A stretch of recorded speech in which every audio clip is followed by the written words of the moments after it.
Session items. I'll call up two at a time. Ask that the second be on my right at the end of the aisle. First is Ermelinda Osuna, followed by Mark Walters.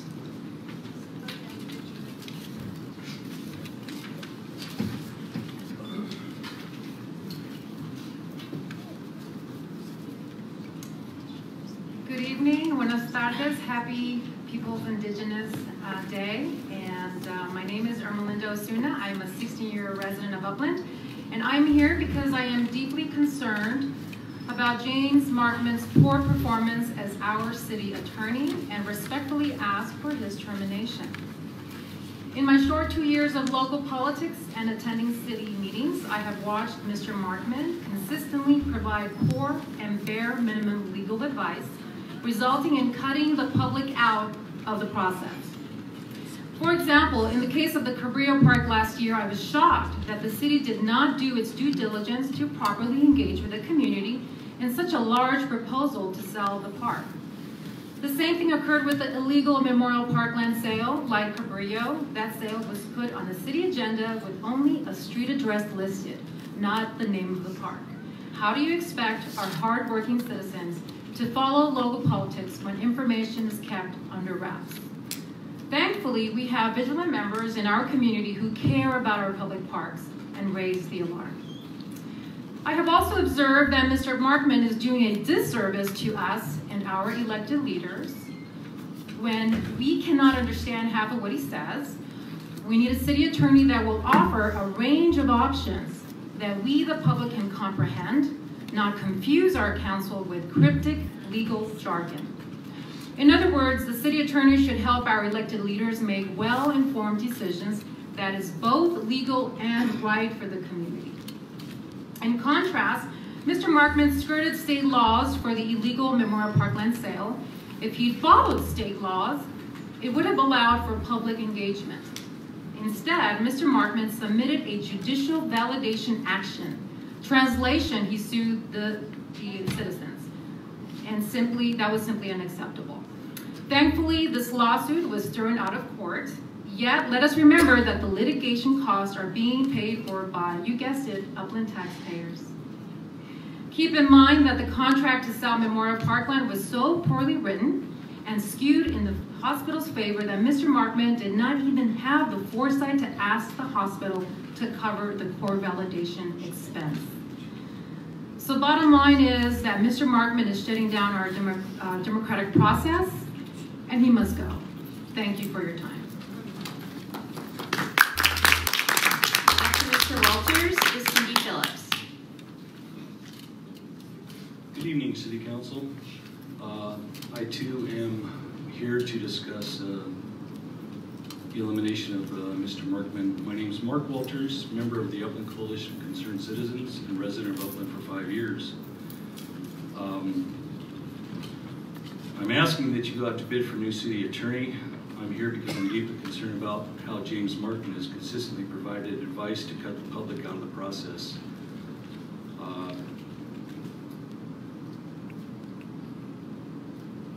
I want to mention the fact that James Markman has skirted a lot of issues, as was said previously, and it's costing the taxpayers a lot of money. The park itself is a hotbed topic, and it seems like it's a big joke to eliminate our parkland. And the bottom line question I have is, does Markman really work for the city of Upland, or does he actually work for the city of the San Antonio Regional Hospital? He needs to go. Thank you. After Ms. Phillips is Lisa Nicely. Good evening, Mayor Stone, council members, Mr. Markman. My name is Cindy Phillips, and I'm an Upland resident. I've never spoken before in front of the city council, although I have closely followed issues in our town. The fact that I am here today is a testimony on how strongly I feel about the state of Upland city government. I am here to speak out to respectfully ask you for the termination of City Attorney James Markman. First, I'd like to say I am relieved we finally have some new council members, Ricky Felix, Rudy Zuniga, and Phil Delto, who seem to actually care about what residents open to listening to the concerns of the residents in the respective districts. I also include Councilwoman Janice Elliott, who has been a very strong advocate for the public. With that being said, the ability of this fairly novice council to get things done has been jeopardized by our city council, or city attorney, who uses his legal expertise to confuse the issues by either not answering questions asked by council members or answering them in a very confusing manner to where he ends up contradicting himself. For example, the voting procedure for filling the council vacancy that Bill Velto has. Mr. Markman seemed to make up the rules as the council voted for or against candidates. He seems to be deliberately confusing the council. Also, for some time, I've watched Mr. Markman provide the council with legal advice that seems to benefit his firm's pocketbook, while taxpayers have to foot the bill. Mr. Markman consistently advises the city to take the long way around, which ultimately means for additional billable hours for him and his firm. Again, please consider the termination of Mr. Markman. Thank you for your time and consideration.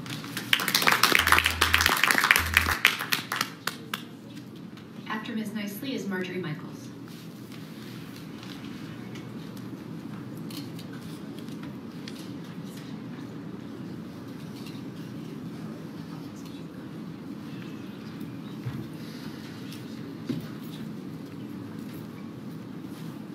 Hi, I'm Lisa Nicely. I'm a 21-year Upland resident next month. I've been a long-term listener, first-time speaker. I started attending city council meetings back in 2016 when I became a US citizen. So I've actually observed Mr. Markman for several years now. And what I noticed is that Mr. Markman has this habit of omitting complete sections or paragraphs of documents when he's addressing council. And when he does that, he's actually giving the document a whole different meaning. I've also watched him sit here and speak to one of our elected officials in a really condescending, quite vile tone. I read some of Mr. Markman's contracts, and I'm not an attorney, but I just read them as a lay person. And you can easily see a pattern of him really tying the city's hands. And in fact, you might think that he was the attorney for the other party. Mr. Markman, as someone mentioned before, actually filed a lawsuit against the citizens of Upland. Who does that? Mr. Markman's advice and contracts have resulted in a lot of expenses and litigation for our town, much of which we have lost in court. It's great for him, it's great for his firm, it's great for their billings, but this is not great for the tax-paying citizens of Upland. Since January of 2017, when we retained Mr. Markman, if you include the invoices that are in tonight's packet, then Mr. Markman's firm has billed us over $1.5 million. That's more than $46,000 every month. Councilman Velto, Felix, Zuniga, and Mayor Pro Tem Elliott, you did not choose Mr. Markman, so I don't hold you accountable for the really bad decisions of our previous council. But today, you have an opportunity to set things right. You can terminate Mr. Markman and provide us with an attorney who puts Upland first. This is what we deserve, and I have faith that all four of you will make this happen. Thank you. After Ms. Michaels is Lois Seeking Dieter. Good evening, Council. Marjorie Michaels. Tonight I would like to read just a little bit of the transcript of the proceedings on March 26, 2018, the night that Mr. Markman argued in favor of selling off 12% of Upland Memorial Park without ever having put those words in the agenda, and to do so without the publication of a notice in our local paper and the public hearing that was required by law and the government code, and the election by the people of Upland to say whether we wanted a portion of our oldest park to be sold.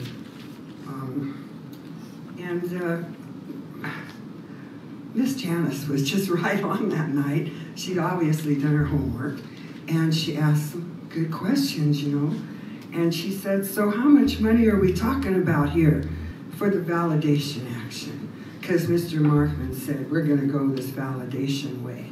And Miss Elliott said, because if I'm going to approve this, I need to know what the costs are going to be.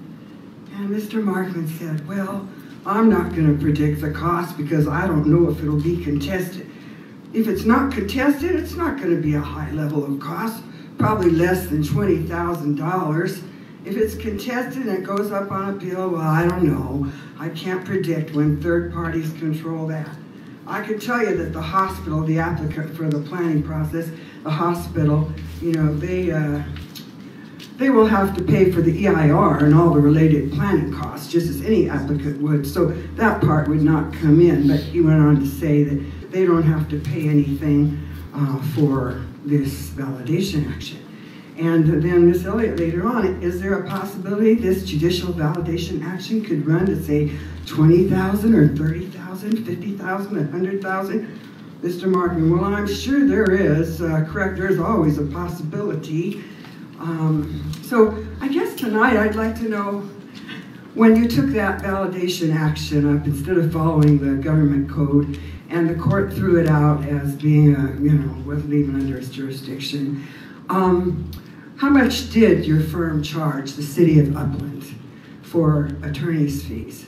And did you really expect that no one in this town would challenge you selling off the park on your flimsy excuse that, well, they're going to still have parking there, and therefore parking is a park use, so we're not really abandoning the ballpark at all. You know, it's, even though the requirements of the contract was that it had to be rezoned for office and profession. After Ms. Year is Terry D. Upland City Council. I'm speaking on the same topic this evening as I have on the past two council meetings, and will continue to do so until we the people are heard. And in my opinion, you take the proper actions to dismiss Upland City Attorney James Markman for lack of performance and conflict of interest. I ask that you go out to a bid by request for proposal for city attorney services. You need to hold Mr. Markman accountable for his actions. On Sunday, September 22nd, the day before the last Upland City Council meeting, James Markman filed a paper with the Superior Court of the State of California, County of San Bernardino, as attorney for the plaintiff, City of Upland, versus all people, all the residents, in the matter of the validity of the sale of 4.63 acres of land between San Antonio Hospital and Upland, where Markman was defending. He was in opposition for Corey Briggs to be paid $40,000 in attorney fees. Here's part of that. Why is this important? This is important because Mr. Markman says Corey Briggs did not bring benefit to the public. And Corey Briggs said, well, but you're going to election. March 2020, it's in the Prop 68 grant. And Mr. Markman said, no, that was a mistake. Staff made a mistake. That wasn't supposed to be in there. There's no such thing. Rosemary, you signed off on the application. City Council member Velto, Felix, Mira Stone. On July 22nd, you signed the Prop 68 resolution indicating that you had reviewed the application and provided that the provided information was true. Steve Beerbaum came up here, and he actually, on July 22nd, it's on video, he showed everyone, including Mr. Markman, where that was in the Prop 68 grant.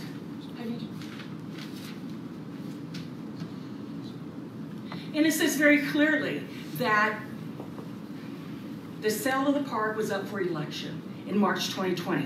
Mr. Markman comes back and through 8 pages of legal paperwork here, much that I don't understand, he says it's all wrong, staff made a mistake, shouldn't be there. Does that compromise our Prop 68 funds, $8 million? Staff, has this been reported to the state of California? I hope this doesn't mess up the money we needed. Furthermore, in the conduit financing for Sunrise, there's a conflict of interest where Markman, as city attorney, approved the certificates of participation for Sunrise Ridge Apartments, and his company served as bond counsel, where his company got 0.5% of the total bond of $14 billion. He is a shareholder, he benefited. That is a clear conflict of interest. Thank you, call for Lois. his Your dismissal. time is up. Thank you. Thank you. After Terry D is Natasha Ball.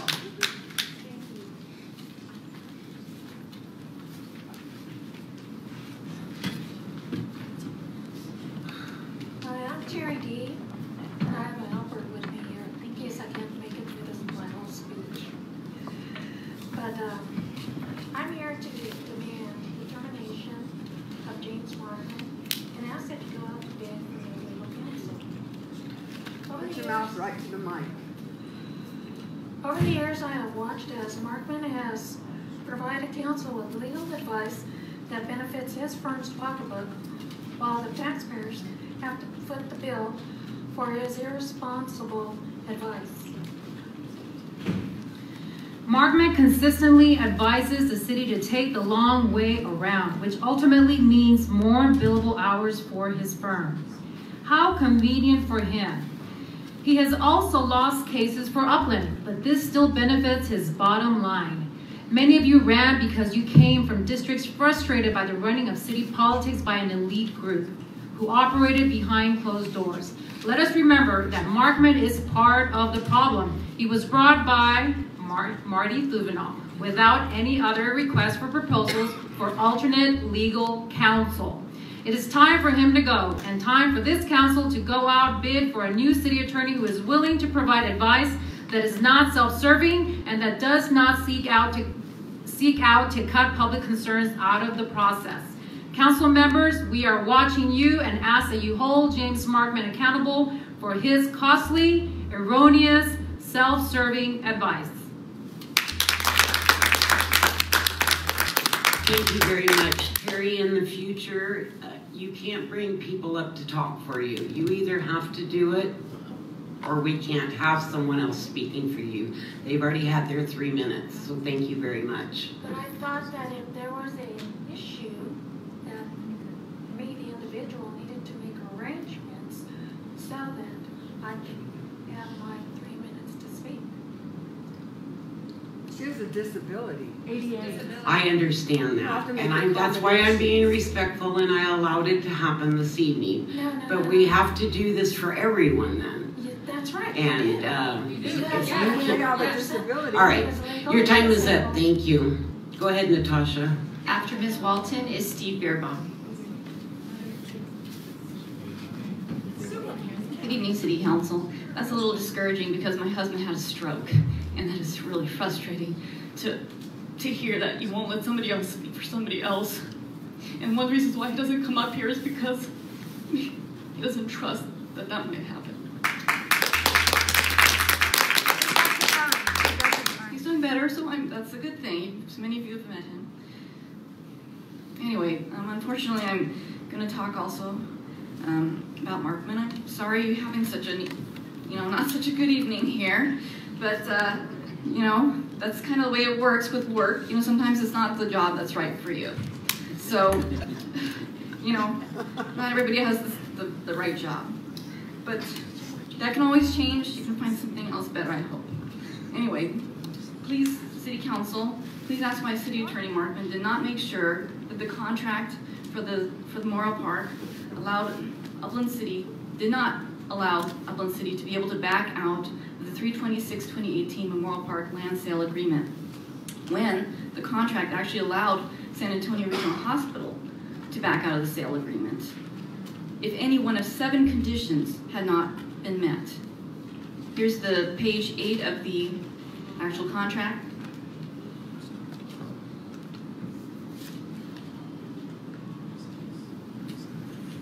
And, you know, someone may argue, oh, well, maybe Markman didn't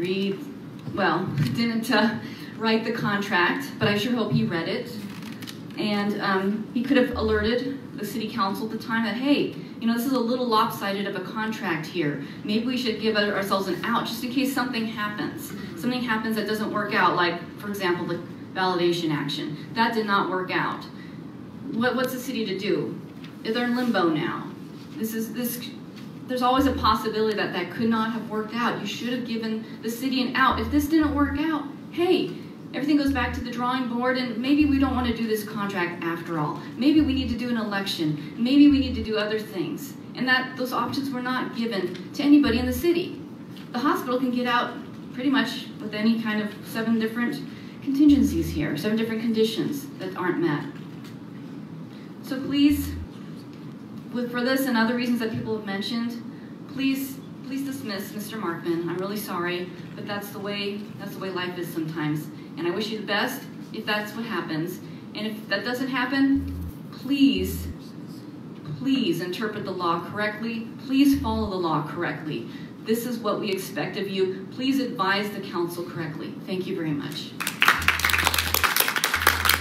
Next is Steve Beerbaum. Good evening, members of council. My name is Steve Beerbaum. I'm an Upland resident of 6 years.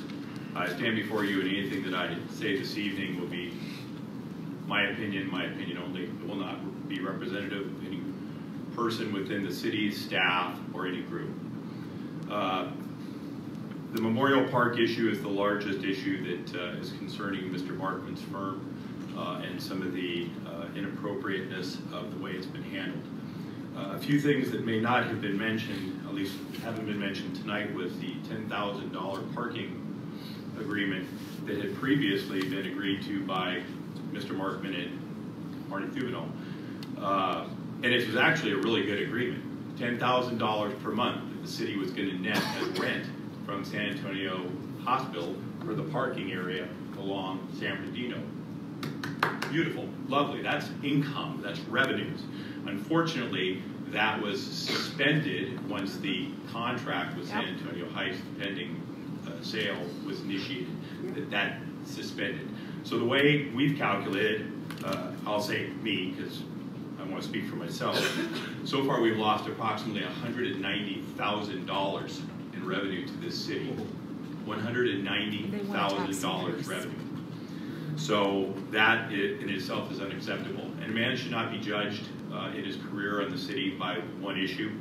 I personally am still waiting for a written notification from Mr. Markman or his firm for a complaint that I filed on September 3rd that was initiated regarding the Bon Giovanni project and the pending development or supposed development of the Bon Giovanni property north of Foothill, west of Lowe's. I initiated a complaint to a specific property on Airport Drive, 1254 and 1284, which are not covered by any settlement agreement that Mr. Markman's firm and Marty Thubenall made back in 2017. That settlement agreement was for specific parcel numbers belonging to Mr. Bon Giovanni Construction. My specific complaint was to completely different parcels owned by completely different people that were in violation of what the settlement agreement was supposed to be. Mr. Markman's firm is the one who agreed to that settlement agreement, and for the past 5 weeks, I have been led to believe by various members of staff throughout the organization that I was going to have to wait to hear from the city's attorney's office because the planning division had deemed that it was along the settlement agreement that you're looking, and I'm going to guess you haven't probably heard a word about this, but I've been told in writing 3 different times that your firm was going to make the decision on whether that was going to be handled or not. Thank you.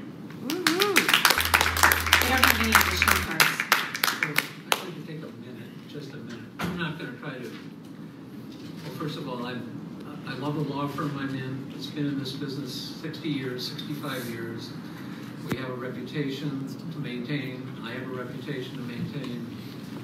There are cities where I've been city attorney between 35 and 45 years, 3 cities. And so we're proud of what we do. I don't want to get into debate with people here who have found fault, but there's a couple of things that have to be said. I'm going to answer Steve's question too, but there's a couple of things that need to be said. First of all, the lawyers who work on these things are not making the deal points.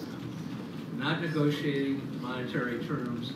We're crafting agreements with lawyers representing the other parties.